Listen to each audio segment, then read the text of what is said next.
Welcome back. In this chapter, we're going to be talking about the major theories that govern developmental psychology. I just want to give you a heads up that I'm going to be introducing these theories, and I'll be telling you enough about them right now so that you kind of understand what the theories are about. But don't worry, you will be seeing these theories over and over again across the lifespan, and they'll become really really integrated with the different stages of development. So this is not a one-time presentation and you're never going to see these theories again. This is a foreshadowing of what you're going to see a lot of. All right, so let's go ahead and get started with the biological theories. So there are two main biological theories, and they both kind of say the same thing, but for slightly different reasons. The biological clock theory was offered by Arnold Gessel, and he said that maturation just proceeds naturally, that your own genes, your own brain, these things are already sort of wired up to trigger maturation to occur on the schedule that it's supposed to do for you. And that most of us have very similar biological clocks to each other because we are all human, but that there's variation, of course, just as there is with height or hair color, other things, biology can vary, but that there's going to be this sort of range of normal behaviors. And normal is a statistical term that means average, common, like that. So one of the things that Arnold Gessel really argued is that because maturation will proceed naturally, there's really not a lot of reason to try and speed a baby or a child or an adolescent through the stage of development that they're in right now. That there's a reason why they're in the stage that they're in, that there's something that they're learning from that there's something that they need to experience during that period. And if you rush them through it, trying to get them to some higher state, you actually might deprive them of something that they really needed at that earlier stage. So people who try to train their babies to talk early or who try to train their babies to walk early, things like that, he thinks might be actually interfering with their natural development, that you might actually you may not realize it, you may not know what they're missing, but there's something potentially that they may be missing from that experience. So he's really he was really a big proponent of sort of letting babies grow and let children grow at their own rate, provide them with the stimulation, provide them with the proper nutrition and all the things that they need for healthy development, but don't do flashcards, don't do early classes trying to teach them how to, dance earlier, these kinds of things, because you're not really going to speed up their acquisition. Now, if they enjoy it and they're having fun with it, absolutely, fuel their interests, but don't try and pressure them into, excelling or going farther. The ethological theory was offered by Konrad Lorenz, and this is very similar but a little bit different from what Gessel talked about. Maturation is naturally selected for is what the ethological theories say. And so what these theories really emphasize is evolution. The idea that the behaviors that we see right now, or the behavior, or this rate of development, the order of development, these kinds of things are evidence of things that have benefited our species over time. That these are natural because those babies or children or adolescents or whatever who display these behaviors are the ones who grow up to become our ancestors and got their genes into the future successfully. And so that's what it means to be naturally selected for. So this is biological because these stages or these processes are advantageous to us as a member of our species. Now we have this picture of him being followed by this clutch of 6 geese. He illustrated an evolutionarily selected for trait that is part of maturation by being the first thing that these geese saw when they emerged from their shell. Normally, for normal geese, the first thing that they see when they come out of their shell is their mom. But in his case, he removed the mother, he put them into an incubator, and then he made sure that when it was time for them to emerge, he was the first thing that they saw. And they imprinted on him and followed him everywhere. And he pointed to this as evidence that imprinting is an evolutionarily selected for trait. That, those geese who imprint on their moms are much more likely to survive to adulthood and much more likely to get their genes into the future. These geese happen to think he's the mom because he was the first thing they saw.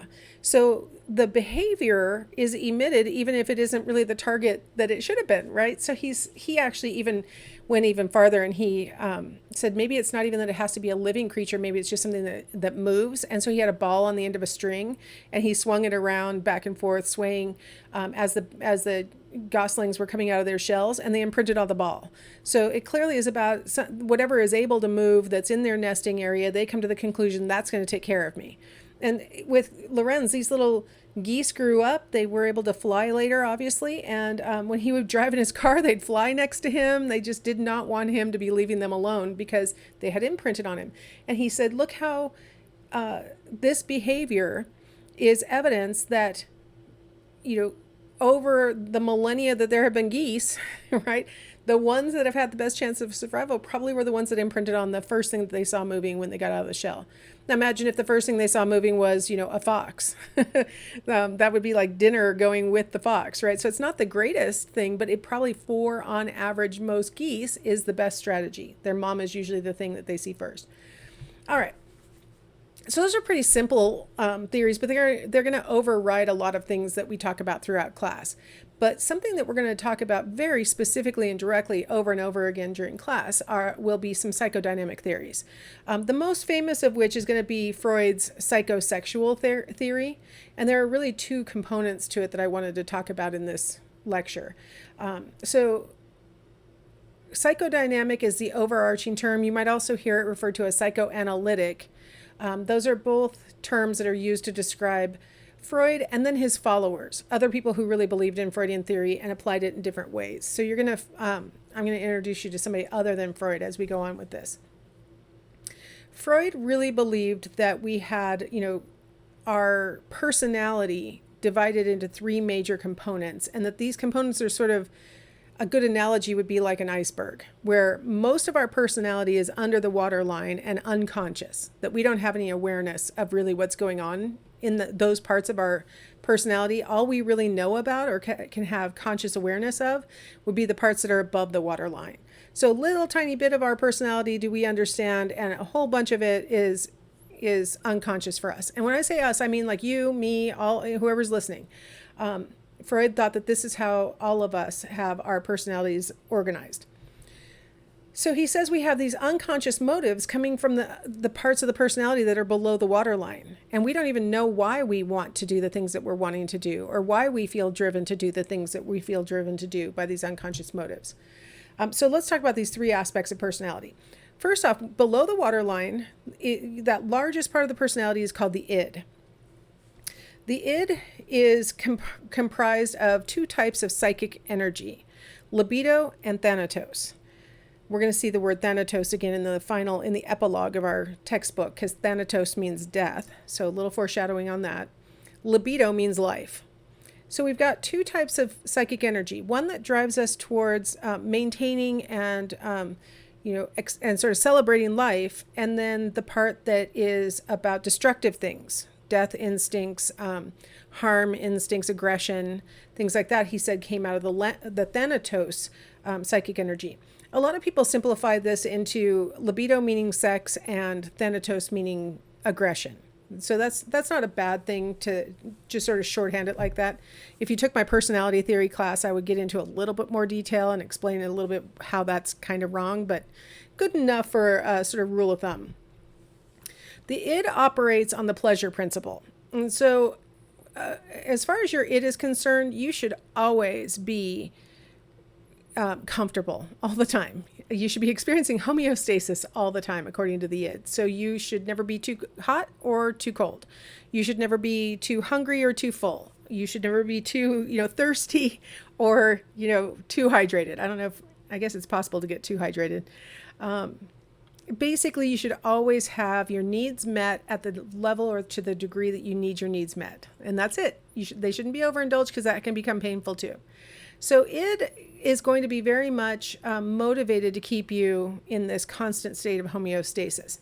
It's kind of a little selfish in that way. It doesn't mind whether other people suffer as you're getting your needs met. Now, the big thing about the id, Freud says, is that we're all born with only id. That's the only part of our personality that's present at birth. So if you've ever known a newborn, they do seem a little self-centered. All they know is that when their stomach is empty, cry. When they're tired, cry. Cry seems to be the response, right? But they want their needs met, and they need their needs met. And then they have this very aversive thing called a newborn cry. If you've never heard one, it is very insistent, and it makes you want to do whatever it will take to make that crying stop. So it has this tool to ensure that it'll get its needs met. Now, as the baby develops, Freud says its ego will start to appear. So you see the ego is partly above the waterline and partly below. So you have some awareness of the contents of your own ego. But then the ego has this ability to communicate kind of behind your back with the id and find out what its motivations are. So that's the sort of cleverness of Freud's model, is that, if the ego was completely conscious, how would it ever know what the id wants? Right? So it has to have some portion of the ego being under the waterline so that it can find out what the id wants. The thing that the ego adds is that it is aware of what the id wants to do, but it's also aware of the constraints of reality. So the ego operates on what's called the reality principle, where if the id wants something, let's say that you're sitting in a class and you're really hungry, and your id's like, come on, man, I'm starving to death. Get up and go get us something to eat. Your ego's like, okay, there's 15 more minutes in this class. We are not going to die. Just relax. We're fine.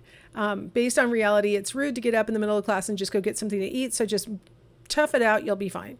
Or maybe the ego might say, okay, id, I hear that you're hungry. Let's see, what can I do that would mock that up? Okay, let's drink some water. That's socially appropriate, and I have a water bottle with me. Or maybe the ego might say, ooh, I have some gum in my purse. Let's get a piece of gum out. Something like that. That now I'm chewing, and it makes the id think it's getting fed, but the truth is, I'm still within the bounds of reality. I'm not sitting here eating in front of everybody.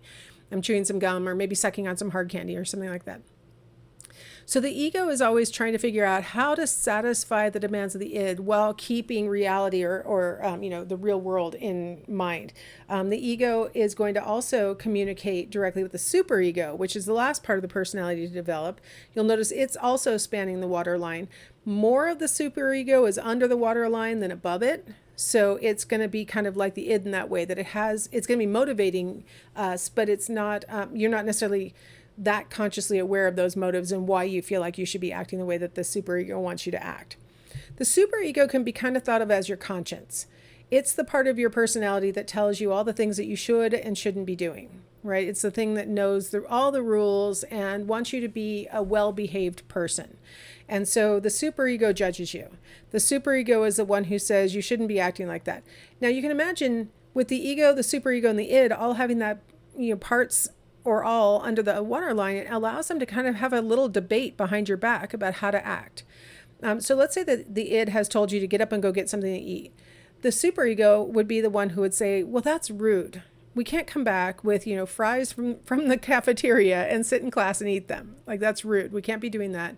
People will judge us, or, if you're going to bring food back, you have to bring some for everybody. The superego will just start telling you all the rules that you're supposed to follow. And there's a bunch of shoulds in these rules. You shouldn't do that. That would be wrong.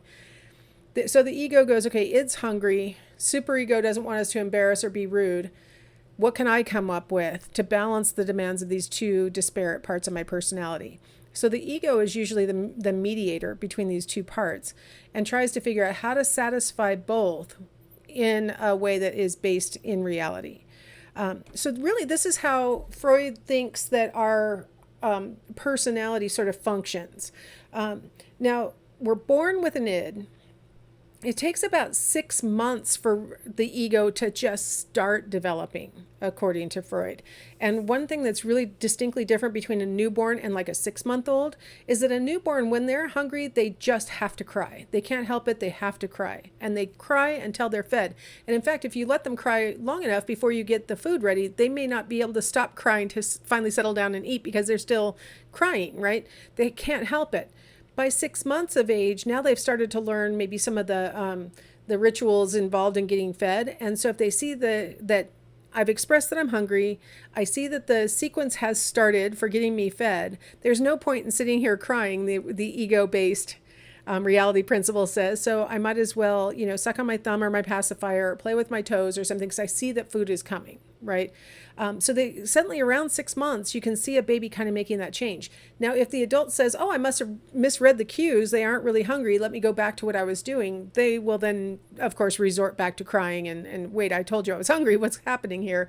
But this about 6 months, you start to see babies being able to kind of distract themselves rather than just adamantly and furiously crying until they're fed. The superego doesn't start to develop until children are about 5 years of age, according to Freud, because it takes that long to have exposure to enough rules and expectations and things like that to start internalizing them. So we really can't expect a child to have a conscience that would govern them, that would override the demands of the id, until they're at least 5 years old. And Freud said really it takes about till they're about 8 years old for the superego to be strong enough to really launch an argument that's as powerful as the id's argument that's been there since birth, right? And for the ego to get strong enough to figure out how to balance out those two areas' demands. So this is the basic model of how personality works. And you're going to notice that we're going to talk about these kinds of things whenever we talk about Freudian theory throughout the class. So it's really an important thing for you to understand these three components of personality from the get-go and how they interact with each other. And then when we talk about them later in later chapters, it'll make a lot more sense. All right, well, let's go ahead and take a break here. We're going to start in the next section and talk about how he's got this stage theory of how we develop. So we'll come back and talk about that in the next lecture.